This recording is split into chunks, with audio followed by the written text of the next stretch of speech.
السلام علیکم ناظرین کرام، نئی ویڈیو میں آپ کو خوش آمدید کہتے ہیں۔ پاکستان میں سیاسی صورتحال بہت تیزی سے بدل رہی ہے۔ ایک جانب علی امین گنڈا پور کی عمران خان سے بڑی اہم ملاقات ہوئی۔ وہ پورے لاؤ لشکر کے ساتھ اڈیالہ جیل آئے اور انہوں نے عمران خان سے ملاقات کی۔ یقیناً یہ پاکستانی عوام کی ایک فتح ہے۔ کچھ عرصہ پہلے ہم یہ سنتے تھے کہ فلاں شخص کو اڈیالہ جیل منتقل کیا گیا، پولیس کا ایسے میں لاؤ لشکر آتا تھا تو کہا جاتا تھا کہ فلاں کو گرفتار کر کے لائے ہیں یا فلاں کو گرفتار کر کے لے کے جا رہے ہیں۔ آج وہی لاؤ لشکر پولیس کا انہی لوگوں کو پروٹوکول دے رہا ہے، سلیوٹ کر رہا تھا جنہیں کل تک مارا پیٹا گیا۔ بہرحال علی امین گنڈا پور کی بڑی اہم ملاقات ہوئی۔ ایک جانب علی امین گنڈا پور کی جانب سے ڈیمانڈ کی گئی کہ 9 مئی کے واقعات پر آپ جوڈیشل کمیشن بنائیں۔ کل یہی بات بلاول بھٹو زرداری بھی کر رہے تھے۔ دوسری جانب آج سنی اتحاد کونسل کی جانب سے ایک قرارداد سینٹ میں جمع کروائی گئی اور کہا گیا ہے کہ عمران خان کو رہا کیا جائے۔ محمود خان اچکزئی نے کہا تھا کہ اس ایوان کو یہ قرارداد منظور کرنی پڑے گی اور اس کے بعد ان کے گھر پر حملہ بھی ہوا۔ علی امین گنڈا پور بھی یہی بات کہہ رہے تھے کہ ہماری خواتین ہیں، ہمارے ہزاروں کارکنان گرفتار ہیں، ان کو رہا کیا جائے۔ آج فواد چودھری جو کبھی پاکستان تحریک انصاف کا حصہ ہوا کرتے تھے، ان کی آج پیشی تھی۔ اس موقع پر انہوں نے میڈیا کے نمائندوں سے گفتگو کی اور کہا کہ شہباز شریف جو آج مفاہمت کی بات کر رہے ہیں، میثاق مفاہمت کی، انہوں نے کہا کہ ہزاروں لوگ اس وقت آپ نے سیاسی کیسز میں پابند سلاسل کیے ہوئے ہیں۔ اگر آپ ان کو رہا نہیں کرتے تو پھر مفاہمت کیسے ہوگی؟ آپ ان کو نکالیں گے تو مفاہمت ہوگی، ادروائز ابھی تو مفاہمت نہیں بلکہ منافقت چل رہی ہے۔ پھر عمران خان کی آج اپنی ہمشیرہ علیمہ خان سے ملاقات ہوئی۔ ایک تو انہوں نے یہ خطرناک بات بتائی کہ نمل یونیورسٹی کے ڈیولپمنٹس یعنی ترقیاتی کام رکنے پر عمران خان نے تشویش کا اظہار کیا اور کہا کہ نمل یونیورسٹی کے 2000 طلباء کے لیے ایک رہائشی منصوبہ بنایا جا رہا تھا اور 9 مئی کے بعد وہ رکوا دیا گیا، ٹھیکیداروں کو بھگا دیا گیا اور کام رک گیا ہے۔ 95% سکالرشپ دینے والے فلاحی ادارے کو بھی نقصان پہنچایا جا رہا ہے۔ پھر کل انہوں نے یہ کہا کہ جو اس وقت مفاہمت کی باتیں ہو رہی ہیں، علیمہ خان کے ذریعے عمران خان نے یہ پیغام دیا کہ ووٹ چوروں کے ساتھ مفاہمت نہیں ہو سکتی۔ اگر ان کے ساتھ ہم نے بات کرنی ہے تو پھر جیلوں کے دروازے کھول دیں، سارے چور باہر نکال دیں۔ انہوں نے کہا کہ مفاہمت کریں گے لیکن ٹروتھ اینڈ ریکنسلیشن جو نیلسن منڈیلا والا ماڈل ہے اس کو فالو کیا جائے گا۔ پھر عمران خان کی ملاقات میں عمیر نیازی بھی شامل تھے۔ ایک جانب پاکستان تحریک انصاف نے اتوار کے روز ملک گیر احتجاج کی کال دے دی۔ آپ جانتے ہیں کہ ہفتے کے روز اس بار بھی پاکستان تحریک انصاف نے احتجاج کیا تھا۔ تو عمیر نیازی نے عمران خان کے ساتھ ملاقات کے حوالے سے بتایا کہ پارٹی تنظیموں کو ہدایات جاری کر دی گئی ہیں۔ اب اس سلسلے میں حماد اظہر نے بھی ایک ٹویٹ جو ہے وہ کیا اور اس بات کی تصدیق کی کہ اتوار کے روز پرامن لیکن پرزور احتجاج ہوگا، سب لوگ تیاری رکھیں۔ پھر حماد اظہر نے لانگ مارچ کی طرف اشارہ دیا کہ معاملات لانگ مارچ کی طرف جا رہے ہیں اور کچھ دنوں بعد پوری قوم سڑکوں پر ہوگی اور سڑکوں پہ فیصلہ ہوگا۔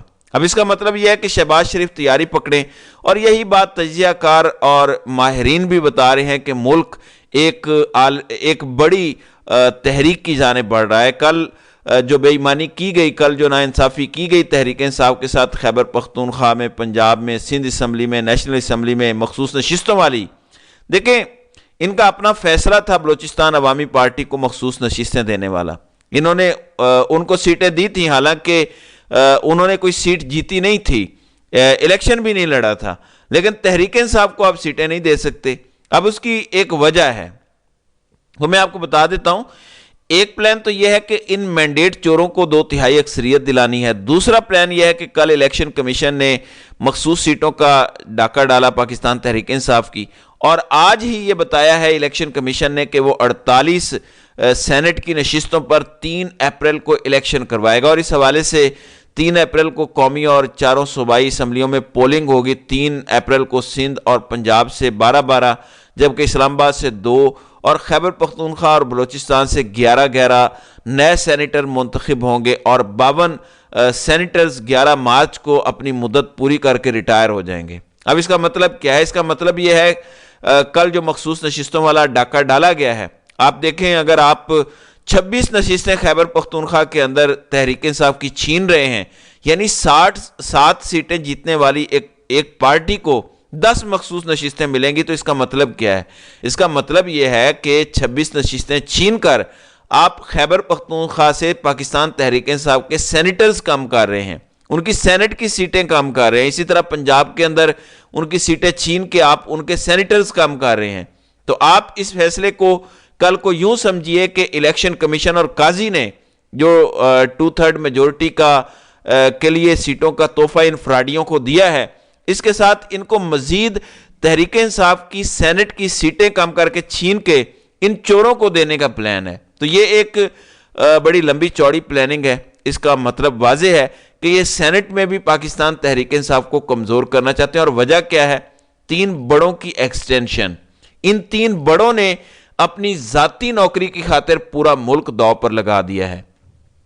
اب مخصوص سیٹوں پر تحریک انصاف کی اسٹریٹجی کیا ہے؟ الیکشن کمیشن نے اس سے پہلے جو فیصلہ کیا وہ اپ ہولڈ کیا سپریم کورٹ نے، اور سپریم کورٹ براہ راست ذمہ دار ہے اس سارے فراڈ کی۔ اب قاضی فائز عیسیٰ کہتے ہیں کہ الیکشن کمیشن کی عزت بھی کریں۔ آج ایک مقدمے کی سماعت کے دوران جسٹس محمد علی مظہر بیٹھے ہوئے تھے، ایک تو قاضی صاحب اپنا ہم خیال بینچ بنا کے بیٹھ جاتے ہیں، تو اس دوران جج محمد احمد مظہر نے پوچھا کہ کیا انتخابات میں کوئی دھاندلی ہوئی ہے؟ اس پر درخواست گزار نے جواب دیا جی دھاندلی ہوئی ہے۔ تو جج صاحب نے کہا کہ اگر کوئی دھاندلی ہوئی ہے تو متعلقہ فورم پہ اپنا مقدمہ ثابت کریں۔ اس پر قاضی فائز عیسیٰ بولے آئین بڑا واضح ہے، الیکشن کمیشن آئینی ادارہ ہے، اس کا احترام کریں، آئین اور قانون کی خلاف ورزی نہ ہو تو مداخلت نہیں کریں گے۔ قاضی فائز عیسیٰ بالکل احترام کریں، لیکن سر پاکستان کے لوگوں کے مینڈیٹ کا بھی احترام کریں، پاکستان کے جمہور کا بھی احترام کریں، پاکستان کے دستور کا بھی احترام کریں، جن کو لوگوں نے جتوایا ہے ان کو سیٹیں دیں۔ رہی یہ بات کہ آئین قانون کی خلاف ورزی ہوئی ہے تو مداخلت نہ کریں، تو سر الیکشن ایکٹ کہتا ہے کہ 14 روز کے اندر فارم 45 اپلوڈ کرے گا الیکشن کمیشن۔ آپ آج تاریخ دیکھ لیں، 8 فروری کا مطلب یہ ہے کہ 3 دن کے بعد الیکشن ہوئے کو پورا مہینہ ہو جائے گا، ابھی تک فارم 45 اپلوڈ نہیں ہوئے، اور آپ تو بالکل بھی مداخلت نہیں کریں گے کیونکہ آپ خود اس فراڈ میں برابر کے شریک ہیں، اور آپ ان 3 بڑوں میں سے ایک ہیں جو آگے 3 سال کی ایکسٹینشن لینے کے لیے بے چین اور بے تاب بیٹھے ہیں، تو اس لیے آپ تو بالکل بھی مداخلت نہیں کریں گے۔ تو ناظرین اکرام، لگ یہ رہا ہے کہ تحریک انصاف ایک لانگ مارچ کی جانب بڑھ رہی ہے، اور میں یہ نہیں کہہ رہا کہ کل یا پرسوں جا رہی ہے، اب ظاہر ہے ایک مومنٹ ہے، جس طرح ہفتے کو احتجاج کیا گیا اب اتوار کو کریں گے، اب تھوڑی صورتحال مختلف ہوگی، اب پی ٹی آئی کی خیبر پختونخوا میں حکومت ہے، پنجاب میں ان کے پاس نمبر ہے، اب فضل الرحمان یا اچکزئی شامل ہوتے ہیں یا نہیں ہوتے، لیکن تحریک انصاف ضرور جائے گی، اور یہی بات ابھی علی امین گنڈا پور بھی کہہ رہے تھے کہ عمران خان آپ لوگوں کا مقدمہ لڑ رہا ہے۔ تو حماد اظہر نے ٹویٹ کیا کہ جب تک سیاسی قائدین اور کارکنان کی رہائی نہیں ہوتی اور قوم کا مینڈیٹ اسے واپس نہیں کیا جاتا تو موو آن کا سوال ہی پیدا نہیں ہوتا۔ طاقت کے ایوانوں میں بیٹھے اس عوام کو اتنا ہلکا مت لیں کہ یہ ان کے ظلم، جبر اور دن دہاڑے کے ڈاکے کو خاموشی سے پی جائیں گے۔ معاملات بڑی تیزی سے ایک فیصلہ کن لانگ مارچ کی طرف بڑھ رہے ہیں، پوری قوم سڑکوں پر ہوگی۔ اب اس کا مطلب کیا ہے؟ اس کا مطلب یہ ہے کہ آپ تگڑے ہو جائیں، تحریک انصاف ایک بار پھر نکلنے جا رہی ہے، اور اس میں نقصان کس کا ہے؟ اس میں نقصان انہی کا ہے، کیونکہ لوگ تو پہلے ہی تپے ہوئے ہیں اور گلی محلوں میں یہی سوال کر رہے ہیں کہ ہم نے ان کو ووٹ نہیں دیا تو حکومت کہاں سے ان کی آ گئی، جن کو ہم نے جتوایا تھا وہ کہاں ہیں؟ جس طرح الجزیرہ والوں نے لکھا کہ دوسرے نمبر پر آنے والے شہباز شریف ملک کے وزیر اعظم بن گئے، تو لوگ تو سوال کریں گے۔